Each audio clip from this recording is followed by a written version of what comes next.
Christmas പുതുവത്സര വിപണിയിൽ വിലക്കയറ്റം തുടങ്ങി. മുട്ടയ്ക്കും ഇറച്ചിക്കും തൊട്ടാൽ പൊള്ളുന്ന വിലയാണ്. ശൈത്യകാലമായതിനാൽ മുട്ടയ്ക്കും ഇറച്ചിക്കും ആവശ്യക്കാർ കൂടിയതോടെയാണ് വില വർധന. ക്രിസ്തുമസ് ന്യൂ ഇയർ വിപണി മുന്നിൽ കണ്ടുകൊണ്ട് വൻതോതിൽ കേക്ക് നിർമ്മാണം നടക്കുന്നതും മുട്ടവില ഉയരാൻ കാരണമായി. നിലവിൽ കോഴിമുട്ടയ്ക്ക് 8 രൂപയും താറാവ് മുട്ടയ്ക്ക് 12 രൂപയുമാണ് വില. കഴിഞ്ഞ വർഷം ഇതേ മാസം കോഴിമുട്ടയ്ക്ക് 5 രൂപ 50 പൈസയും താറാവ് മുട്ടയ്ക്ക് 8 രൂപയുമായിരുന്നു വില.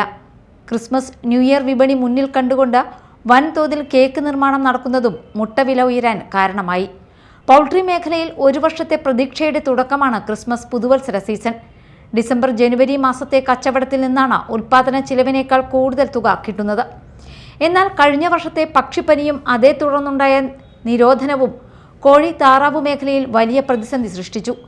നാമക്കലിൽ മുട്ടവില ഉയരുന്നതും സംസ്ഥാനത്തെ മുട്ടവില വർധനവിന് കാരണമായി. കേരളത്തിൽ ദിനംപ്രതി 2 കോടിയിലധികം മുട്ടയാണ് ആവശ്യമുള്ളത്. ലൈവ് ചിക്കൻ 135-140 രൂപയാണ് വില. ഇത് ക്രിസ്മസ് പുതുവത്സര ദിനങ്ങൾ അടുക്കുമ്പോൾ കൂടുമെന്ന് വ്യാപാരികൾ പറയുന്നു. Media time, Mala.